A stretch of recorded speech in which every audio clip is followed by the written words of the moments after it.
RNA तो बनवाना ही है। चलो हम एक एक करके चुन के खड़ा कराते हैं। बताइए कौन है बच्चा, कौन करवाने वाला है? और ईमानदारी से ना, अगर जवाब पता हो तो बगल वाले को बताइएगा नहीं, ठीक है? बताइए कौन करवाएगा?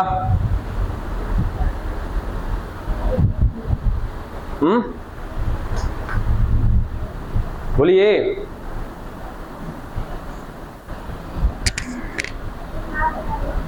आरएनए कराएगा। बहुत खूब। नहीं, आप बैठे रहिए, खड़े हो जाइए। बताइए कौन कराएगा बच्चा ये काम? RNA polymerase third. बहुत खूब।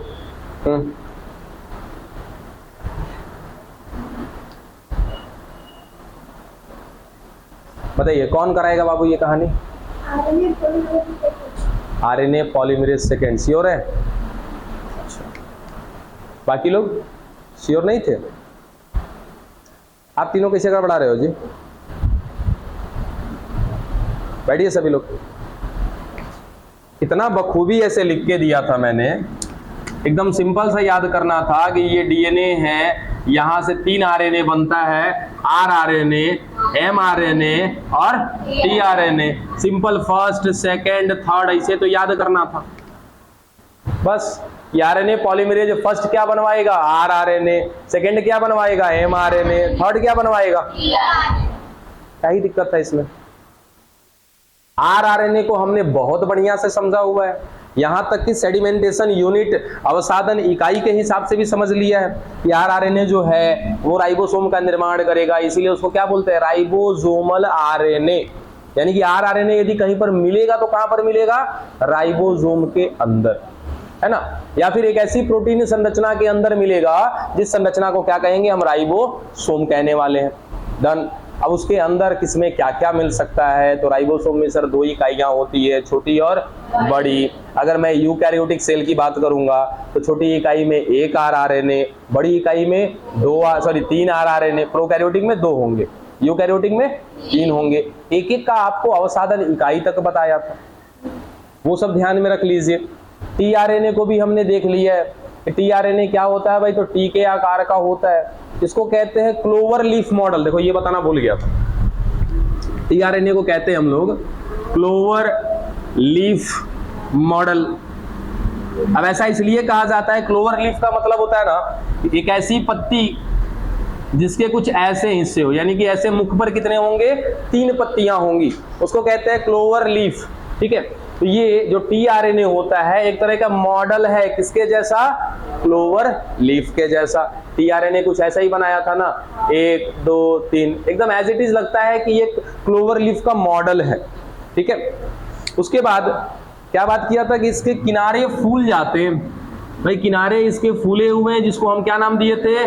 लूप, ठीक है? लूप कहने के पीछे कारण क्या था कि लूप बना काहे है भाई? तो यहां पर कॉम्प्लीमेंट्री नाइट्रोजन बेस नहीं है, एक दूसरे के पूरक नाइट्रोजन बेस नहीं है, जिस कारण से ये बॉन्डिंग नहीं कर पाए। तो वहां पे क्या है? फूला हुआ है। इसके साथ साथ टीआरएनए देखने में कैसा लगता है? द्विरज्जुकी, लेकिन होता कैसा है? एकल रज्जुकी। उसी एक धागे को मोड़ करके बनाया हुआ है वो संरचना, तो देखने में बस दिखता है द्विरज्जुकी, लेकिन होता है एकल रज्जुकी। फिर उसमें बात किया था कि सर 3 लूप होते हैं टीआरएनए में, 1 2 3, है ना? एक को नाम दिया था टी साई सी लूप, इसको क्या नाम बोला था? DHU लूप, इसको बोला एंटी कोडॉन लूप, या तो एक और नाम था क्या? रिकॉग्निशन लूप, जो आप कह लो, ठीक है? अब रिकॉग्निशन लूप पर क्या होता है भाई? एंटी कोडॉन होते हैं, एंटी कोडॉन, और ये एंटी कोडॉन पूरक होते हैं, कॉम्प्लीमेंट्री होते हैं, किसके? कोडॉन के, ठीक है? जब तक भाई साहब एंटी कोडॉन कोडॉन से मैच नहीं करेगा तब तक कोई भी डाटा ट्रांसफर नहीं होगा। एक्चुअली में डाटा किसके पास होता है? तो याद रखिएगा किसके पास होता है? कोडॉन के पास डाटा होता है, ठीक है? ये कोडॉन अपने डाटा को किसको ट्रांसफर करेगा? एंटी कोडॉन को। ये कोडॉन अपना डाटा किसको देगा? एंटीकोडॉन को। एंटीकोडॉन किसका पार्ट है? टीआरएनए का पार्ट है। देखो जरा, है ना, ये टीआरएनए का हिस्सा, ठीक है। तो ये कोडॉन के पास है डाटा, और कोडॉन क्या होता है? तो 3 नाइट्रोजन बेस से बना हुआ है, यानी कि 3 नाइट्रोजन बेस का जो जोड़ी है वही क्या कहलाता है? कोडॉन कहलाता है, ठीक है। जिसमें सबसे पहला जो कोडॉन आता है वो कौन आता है? AUG आता है, ठीक है। अब ये एक कोडॉन अपने पास डाटा रखा है एक अमीनो अम्ल का। ये डाटा तब तक ये किसको नहीं देगा? इस टीआरएनए को नहीं देगा, जब तक कि इस टीआरएनए के एंटीकोडॉन लूप पर इसके लिए पूरक या कॉम्प्लीमेंट्री एंटीकोडॉन नहीं मिल जाता, ठीक है। जैसे ही क्या हो जाएगा, इस कोडॉन पर मान लिया जाए कि कोडॉन मिल रहा है हमारा AUG, तो इसके लिए अपोजिट क्या बनेगा इसका? UAC। तो ये क्या हो जाएगा इसका? ये हो जाएगा एंटीकोडॉन, ये हो गया एंटीकोडॉन, ये हो गया कोडॉन। कोडॉन कहां पर मिलेगा? अभी तक तो बार बार कोडॉन कोडॉन कोडॉन कोडॉन पढ़ रहे हैं, ये कोडॉन मिलेगा कहां पे? mRNA पर मिलेगा कोडॉन।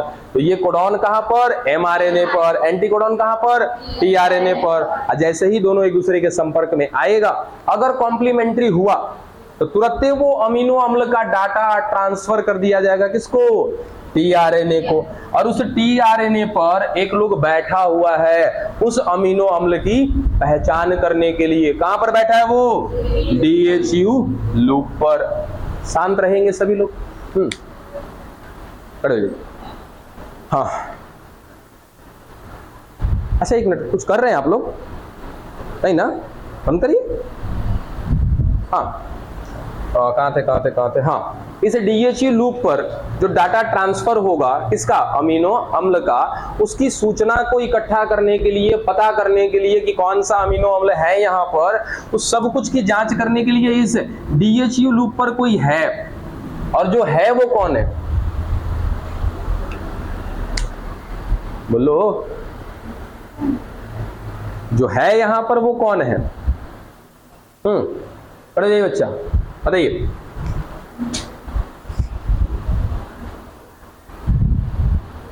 कौन है?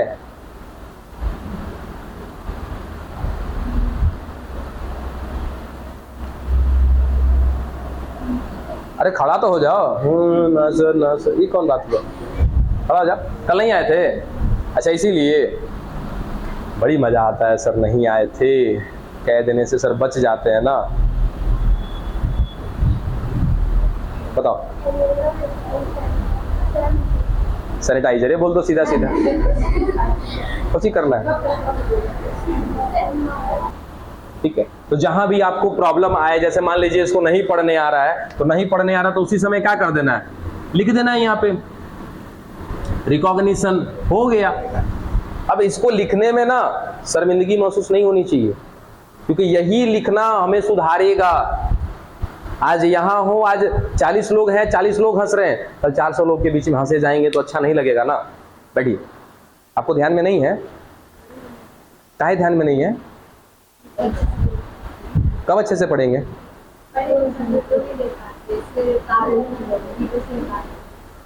ये गलत बात, कतई गलत बात। बैठो। वही काम आप लोग भी कर रहे हैं। ना यहाँ चलेगा, समझे? ये वही कहानी हो गई ना कि सर हमने एक कहानी लिखी है बहुत मोटी सी। हाँ ठीक है भाई, कहानी सुनाओ। तो सर घोड़े की कहानी है, सुनाओ भाई। सर घोड़ा जंगल में गया, पहले पेज पे लिखा है घोड़ा जंगल में गया। बोला ठीक है, अंतिम में जंगल पहुंच गया, तो बीच में क्या लिखा? तबड़क तबड़क तबड़क तबड़क, समझे? तो वही बात हो गई। शुरू का याद है, अंतिम का याद है, सर बीच में घोड़ा दौड़ते जा रहा है। बस वही चीज, ऐसा गलती नहीं करिए। क्या था? अमीनो एसाइल सिंथेटेज, ठीक है। जिनको प्रॉब्लम होगा लिख लेना, अभी लिख देते हैं।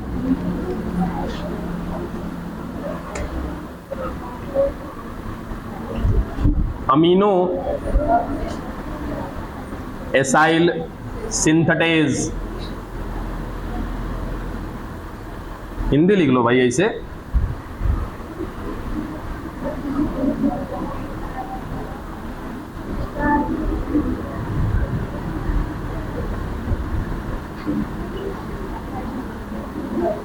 ताकि प्रोनाउंसिएशन में तो परेशानी नहीं होगा, बोलने में तो कभी दिक्कत नहीं आएगा ना लिखने के बाद। आज अब यहीं गड़बड़ाओगे बाबू तो बड़ी प्रॉब्लम होगा। ठीक है, क्यों? क्योंकि कहीं ना जब आपके एग्जामिनेशन में ऑब्जेक्टिव आएगा ना, उस ऑब्जेक्टिव में भी आपको जानबूझकर फंसाने के लिए आएगा। अमीनो दे देगा, बीच में से साइल हटा देगा, सिंथेटेज लिख देगा। सुनिए, जब प्रॉपर आपको पता ही नहीं है तो क्या करिएगा, कोई भी टिक कर दीजिएगा जो आपके दिमाग में सही लगेगा। तो कृपया करके ध्यान दीजिए। चलो यहाँ वापस क्या था भाई, अमीनो एसाइल सिंथेटेज कहां पर मिल रहा है? DHU लूप पर। यही क्या करता है, डाटा को इकट्ठा करता है, पहचान करता है। ठीक है, आगे चल के हम लोग पढ़ेंगे, पता है क्या कि पता है अमीनो अम्ल कितने प्रकार के हैं? 20। कौन बोला? 30।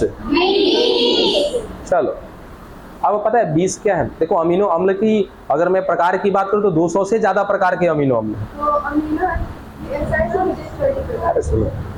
अमीनो अम्ल है 200 से ज्यादा प्रकार के। ठीक है, अमीनो अम्ल क्या करते हैं? आपस में जुड़ते हैं। कौन से बंध से जुड़ते हैं? पेप्टाइड बॉन्ड से जुड़ते हैं। ठीक है, और जब बहुत सारा पेप्टाइड बॉन्ड बन जाता है, देखो एक अमीनो अम्ल ऐसे करते करते मैंने बहुत सारा रखा है अमीनो अम्ल, ध्यान दीजिएगा। ठीक है, तो यदि दो अमीनो अम्ल को जोड़ना है एक साथ तो इनके बीच में क्या बनता है? एक बंध बनता है जिसको क्या बोलते हैं? पेप्टाइड बंध। ठीक है, ऐसे करके एक के बीच में बनाया, फिर एक और, ऐसे करते करते जुड़ते जा रहे हैं। तो क्या हो गया? बहुत सारा पेप्टाइड हो गया। तब इसको हम क्या कह देते हैं? पॉलीपेप्टाइड बॉन्ड कह देते हैं या पॉलीपेप्टाइड बंध कह देते हैं। ठीक है, तो अमीनो अम्ल जुड़ता जाएगा तो क्या बनेगा? पॉलीपेप्टाइड। और यही पॉलीपेप्टाइड आगे चल करके क्या बनाएगा? प्रोटीन बनाएगा। ठीक है, जैसे हम आपसे कह दिए कि सर हाइड्रोजन और ऑक्सीजन है, हाइड्रोजन को और ऑक्सीजन को जोड़ेंगे ना तो अपनी सांद्रता के आधार पर क्या बनाएगा? ये जल बनाएगा। जब हाइड्रोजन की मात्रा 2 कर देंगे, ऑक्सीजन की मात्रा 1 कर देंगे और इनको जोड़ेंगे तो क्या बनेगा? जल बनेगा। वैसे ही इन अमीनो अम्ल की संख्या के आधार पे हर अमीनो अम्ल का क्या होता है? अलग अलग नाम होता है। उस पहला नाम आप सभी को याद होगा क्या? मिथियोनिन।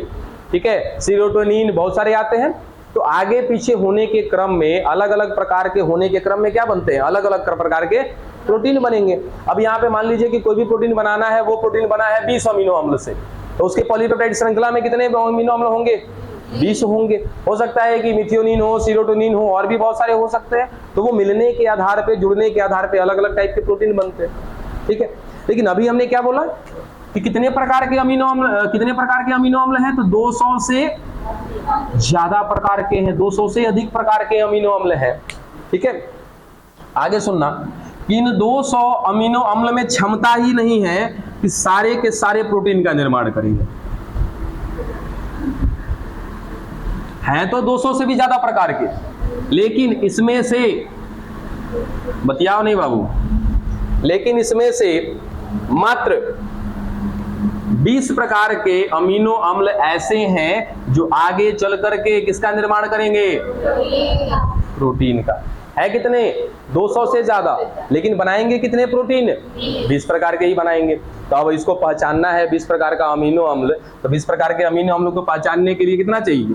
20 प्रकार का अमीनो एसाइल सिंथेटेज एंजाइम चाहिए कि नहीं चाहिए? ये बात हमने बताई थी।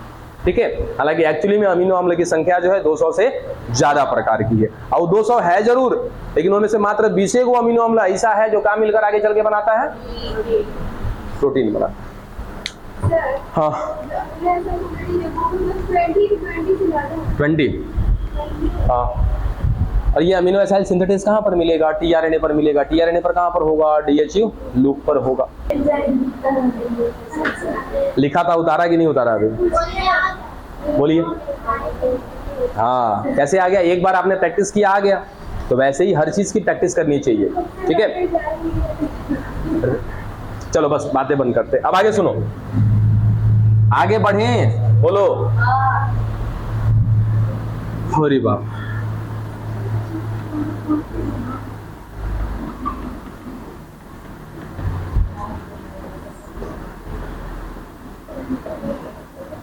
देखिए ट्रांसक्रिप्शन की बात कर रहे हैं, अनुलेखन का हो या प्रतिलेखन का हो, एक बार लिख रखा है हमने। देखो क्या करना है भाई, हमको डीएनए से क्या बनाना है, लेकिन अब थोड़ा सा प्लान चेंज।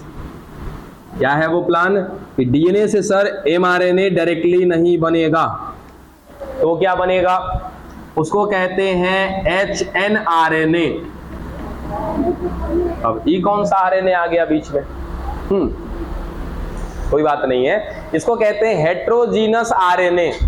ठीक है, क्या बोलते हैं, हेट्रोजीनस आरएनए। Heterogeneous RNA. सवाल आएगा कि सर ये अब जो आ गया बीच में, ये काहे लिए आया हिंदी में, विषम आरएनए।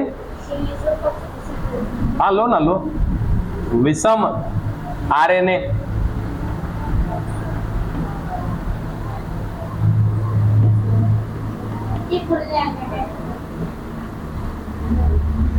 चलो ठीक है, बातें नहीं देखो, बहुत कम पढ़ा है, बहुत कम पढ़ पाएंगे आज हम लोग।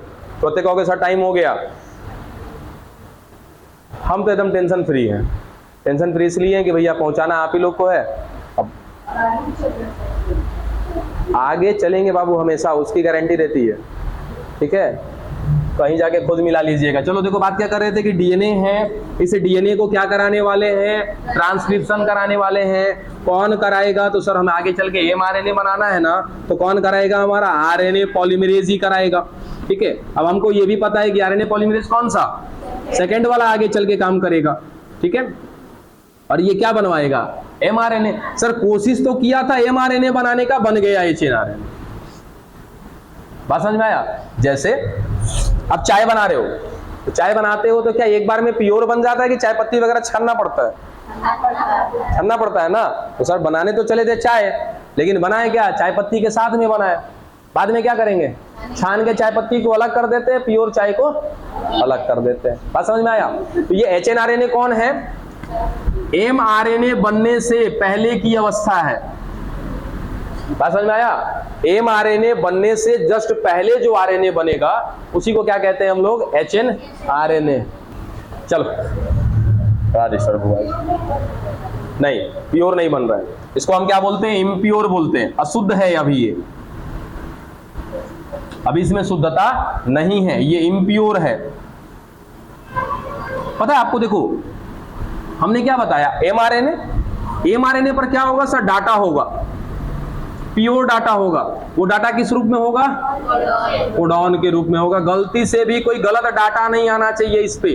गलत डाटा आएगा तो यही वो कोडॉन है जो एंटी कोडॉन के साथ लैच होगा, जुड़ेगा, क्या बनवाएगा, अमीनो अम्ल बनवाएगा। अगर एमआरएनए पर मिलने वाले डाटा में थोड़ी भी अशुद्धियां हुई तो आगे चल के जो प्रोटीन बनेगा उसमें भी क्या बनेगी, अशुद्धि बनेगी। ठीक है, तो जो डीएनए से हमारा पॉलीमरेज, आरएनए वाला पॉलीमरेज क्या बनवा रहा है, एमआरएनए। एमआरएनए बनने से जस्ट पहले जो बना है उसको हम नाम देते हैं क्या, एचएनआरएनए। इसको और शुद्ध किया जाएगा। कौन करेगा शुद्ध, कैसे होगा वो बाद की चीज है। ठीक है, तो इसको और शुद्ध किया जाएगा और जब फाइनलाइज कर दिया जाएगा तब इसको हम क्या बोलेंगे बाबू, एमआरएनए। यानी कि हमको 2 स्टेप पढ़ना है यहाँ पे। पहले स्टेप में डीएनए से क्या बनवाएंगे, एचएनआरएनए बनवाएंगे, फिर इस एचएनआरएनए से क्या बनाएंगे हम लोग, एमआरएनए बनाएंगे। तो वो पता चलेगा कि ये एमआरएनए बना है तो सॉरी बड़ी कमजोर है। काहे कमजोर है, क्योंकि 1 से 5% में मिलता है। बात समझ में आया ना। तो मालूम चले इसको मजबूत करना पड़ेगा, इसको मजबूत भी करेंगे ना तो पता चले कि एमआरएनए बना तो लिया किसी तरीके से, डीएनए से एचएनआरएनए बनवाया, एचएनआरएनए से एमआरएनए बनवा दिया, एमआरएनए को भेज दिया गया प्रोटीन बनाने के लिए। प्रोटीन बनाने से पहले ही खराब हो जाएगा, प्रोटीन बना ही नहीं पाएगा। इसको क्या करना पड़ेगा, मजबूत करना पड़ेगा हमको। मान लिया जाए कि एक धागा है एकदम नॉर्मल सा है, अब उसको क्या करना, थोड़ा सा स्ट्रेट रखना है, सब कुछ शांत रखना है। दोनों सिरों को पकड़ के शांत रखेंगे तो ये जल्दी खराब नहीं होगा। तो वैसे ही इसके साथ भी कुछ करेंगे, वो बाद का चीज है। पहले हम लोग यहाँ तो पहुंचे। ठीक है, स्टेप बता दिया हमने आपको क्या क्या करेंगे। ठीक है, डीएनए से एचएनआरएनए, एचएनआरएनए से एमआरएनए। वो एमआरएनए जो होगा वो स्थिर नहीं होगा, कब खराब हो जाएगा पता ही नहीं है। तो उसको खराब होने से बचाने के लिए कुछ उसके साथ हम और करेंगे। ठीक है, तो वो एस्टेबिलिटी कहते हैं। तो उसको स्थिर करने के लिए कुछ और हम करेंगे। तो वो क्या करेंगे जब हम आगे बनाएंगे तो देखेंगे। कहाँ डायरेक्ट बनाया बाबू, कहाँ डायरेक्ट बनाया? सुनो सुनो सुनो सुनो, यहाँ ये कहाँ काम कर रहा है? ये सब कुछ काम करेगा, यही अकेला सब कुछ काम करेगा। यहाँ से HNRNA भी बनवाएगा, HNRNA बनेगा तो कैसा बनेगा? अशुद्ध बनेगा, इसको शुद्ध करने का भी काम करेगा, कर तो रहा है काम। ठीक है, यहाँ तक के प्रोसेस में खत्म हुआ आपका दिमाग, मतलब सॉरी प्रोसेस खत्म हुआ, दिमाग कहाँ खत्म होगा? मिटाएं इसको, मिटा दें, बोलो। कहने का मतलब था कि ये टॉपिक खत्म हुआ। ये जस्ट एक बेसिक कॉन्सेप्ट है कि हम कैसे चलने वाले हैं। ठीक है, अब आइए ध्यान दीजिएगा असल चीज पे। अब प्रोसेस स्टार्ट कर रहे हैं ना।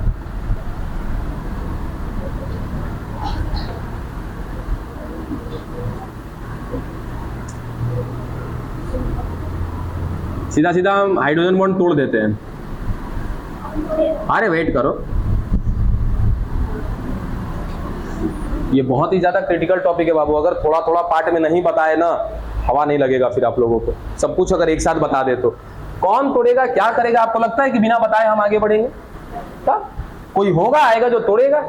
ठीक है, उससे पहले पढ़ना पड़ जाएगा आपको कि भाई DNA में जो है ना 3 गो पार्ट होता है। एक को कहते हैं उन्नायक, एक को कहते हैं प्रोत्साहक, है ना, एक को कहते हैं समापक। तो अब वो सब कुछ पढ़ना पड़ेगा, तब जाकर के बातें समझ में आएंगी। अथवा क्लास को डिस्टर्ब कम करिए। देखिए 5 डैश 3 डैश 3 डैश 5 डैश, कोई ना कोई तोड़ा होगा। कौन तोड़ा होगा वो आएगा तो देखेंगे हम लोग। अब हमारे पास क्या मिल चुका है सर? टेम्पलेट रज्जू मिल चुका है, और हमको ये बात का पता करना है कि भाई दोनों पे तो बना नहीं सकते। इस बात का प्रमाण कल ही दे चुके हैं हम कि दोनों धागे पर हम नया RNA का धागा नहीं बना सकते हैं, क्योंकि दोनों धागे पे जैसे ही बनेगा दोनों एक दूसरे के क्या हो जाएंगे? पूरक, कॉम्प्लीमेंट्री, जुड़ जाएगा, डबल स्टैंडर्ड RNA बन जाएगा। वैसा करना नहीं है। इसका मतलब सर दोनों में से किसी एक पर बनेगा। सवाल है किस पे? दो आपके सामने है, 5 डैश टू 3 डैश वाले पे बनेगा या 3 डैश टू 5 डैश वाले पे बनेगा? बताइए फटाफट। 3 डैश टू 5 डैश वाले पे बनेगा। चलिए, एक तो बताया हुआ चीज काम कर गया। ठीक है, तो यहां पर बनेगा सर। ठीक है, ऊपर वाले पे नहीं बनेगा। काहे? क्योंकि हमेशा जो नया धागा बनता है वो किससे बनता है? 5 डैश टू 3 डैश। ठीक है, ऊपर वाला डायरेक्शन क्या मान लिया जाएगी? ये लेफ्ट टू राइट हम पढ़ रहे हैं हमेशा। ठीक है, कैसे पढ़ते हैं? Left to right. तो लेफ्ट टू राइट पढ़ रहे हैं तो ये पुराना धागा मेरा क्या दिख रहा है? 5 डैश टू 3 डैश। ये क्या दिख रहा है? 3 डैश टू 5 डैश। याद है आपको एक दिन मैंने बताया था कि जब भी नया धागा बनाने की बात होगी तो पुराना वाला धागा हमेशा का होना चाहिए? 3 डैश टू 5 डैश। उस दिन भी प्रमाणित करके दिखाया था। इस पर अगर ऐसे बन रहा है तो किस पर बन रहा है? 3 डैश टू 5 डैश। इस पर जब भी बनेगा तो ऐसे बनेगा। देखो पुराना क्या हो गया? 3 डैश टू 5 डैश। मगर काउंटिंग क्या लेनी है हमको? Left to right. तो लेफ्ट टू राइट लेंगे तो एक ही धागा बचता है हमारे पास, 3 डैश टू 5 डैश। इसी पर बनेगा हमारा क्या? mRNA का नया धागा। हालांकि वो mRNA नहीं बनेगा, क्या बनेगा? HNRNA बनेगा। ठीक है, इसको तो कह दिया सर क्या? टेम्पलेट रज्जू। ये हो गया हमारे लिए क्या? टेम्पलेट रज्जू। ई का होगा सर। अब ऊपर वाले को क्या कहेंगे? अरे असतत मसतत यहां नहीं आएगा। सोचो, किताब उताब नहीं पढ़ते हैं? बस देख के बता दिया।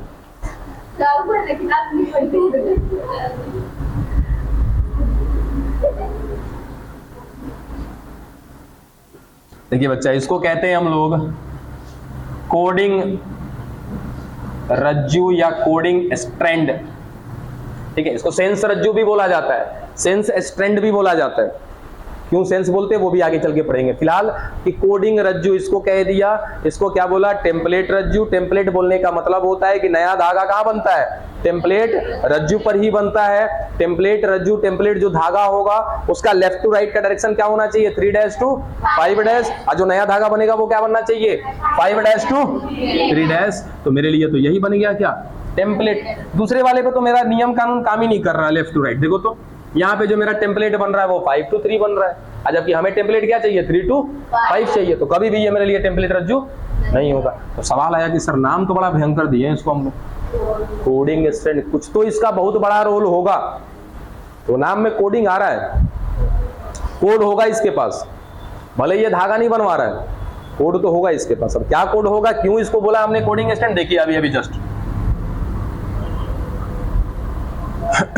मान लीजिए कि ये डीएनए के दोनों धागे क्या थे, पहले एक साथ जुड़े हुए थे। यहां पे अगर हम लिखते हैं adenine guanine cytosine thymine, adenine guanine cytosine, एक और बढ़ा दो थाइमिन।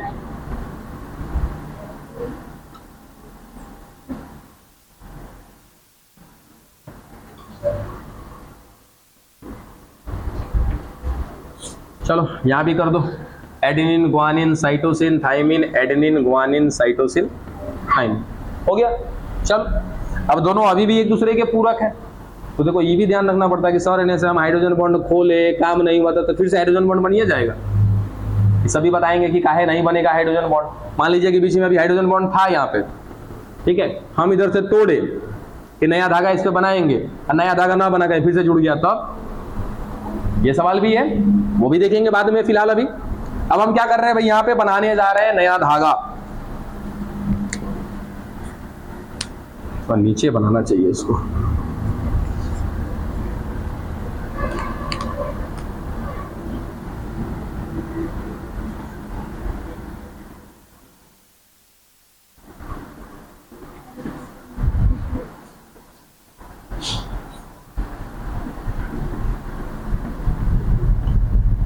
चल अब ये क्या है हमारे लिए, कंफर्म कौन है, ये टेम्पलेट स्ट्रैंड है, टेम्पलेट रज्जु। इस पर बना दिया आपने 5' to 3' एक नया धागा। ये कौन होगा सर, आगे चल करके यही धागा क्या कहलाएगा, mRNA कहलाएगा। हालांकि mRNA बनने से पहले ये क्या बनेगा, hnRNA बनेगा। चलिए अब आगे देखते हैं प्रोसेस क्या हो रहा है। लिखना तो आ ही जाएगा सभी को। क्या बनेगा सर, थाइमिन है, थाइमिन के सामने कौन आएगा, एडेनिन, साइटोसिन के सामने ग्वानिन, ग्वानिन के सामने साइटोसिन, या एडेनिन के सामने यूरासिल। अरे आरएनए बना रहे हो ना, तो क्या आएगा, यूरासिल। थाइमिन के सामने वापस एडेनिन, फिर ग्वानिन, फिर साइटोसिन, फिर थाइमिन, यूरासिल। आ गया, ठीक है। अब मैं 1 मिनट के लिए ना एकदम शांत हो जाता हूं, और देखो कहीं जवाब मिल रहा है क्या कि ऊपर वाले को कोडिंग काहे बोला। बहुत ही गलत मैनर होता है ये। देखिए adenine, adenine, guanine, guanine, cytosine, cytosine, thymine, उसकी जगह में मान लो यूरासिल आएगा क्योंकि ये mRNA बन रहा है। फिर adenine, adenine, guanine, guanine, cytosine, cytosine, thymine, thymine की जगह पे यूरासिल। एज इट इज ये बना हुआ नया धागा मेरे इस डीएनए के धागे के जैसा है कि नहीं, है ना। पता है इस पिक्चर से इतना प्रकार के क्वेश्चन बनेगा, इतना प्रकार के क्वेश्चन बनेगा कि फंस जाओगे क्वेश्चन के बीच में,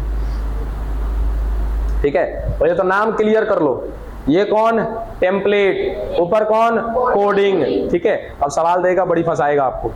कैसे देगा सवाल वो भी आपको बताएंगे।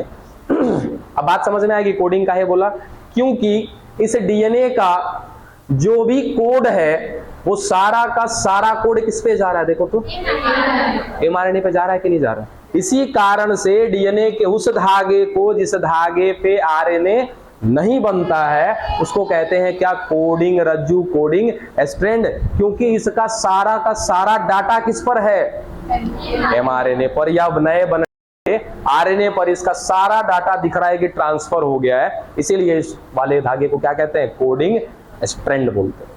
बोलो यहां तक बात क्लियर। एक को बोला टेम्पलेट का है क्योंकि इस पर नया धागा बना, एक को बोला कोडिंग क्यों, क्योंकि उसका सारा का सारा कोड किस पर दिख रहा है, नए वाले धागे पे दिख रहा है, इसलिए इसको बोल देते हैं कोडिंग स्ट्रैंड। क्लियर यहां तक, मिटाएं, बोलो।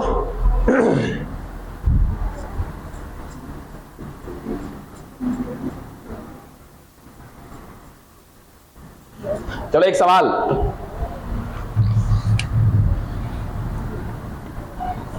द्विरज्जुकी डीएनए के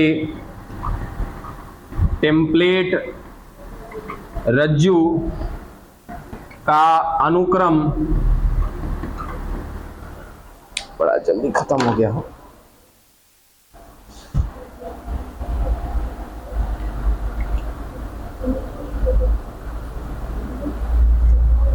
अरे हमसे पूछो, जो पूछना है इधर पूछो। आए सीक्वेंस कहते हैं ना, जो पूछना हमसे पूछो, बस ये उम्मीद मत करो कि आपके बीच बैठा हुआ व्यक्ति कुछ ज्यादा ही जानकार होगा, ऐसा कोई जरूरी नहीं है। चलो देखो इधर क्या बोला होगा, द्विरज्जु की डीएनए है, यानी कि डबल स्टैंडर्ड क्या है, डीएनए है के टेम्पलेट रज्जु पर, यानी कि उसके टेम्पलेट धागे पर एक अनुक्रम मिल रहा है, एक सीक्वेंस मिल रहा है, ए जी जी, सी ए सी, टी ए जी सी।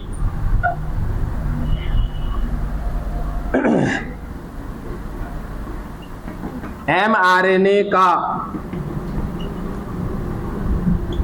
अनुक्रम इज इक्वल टू व्हाट,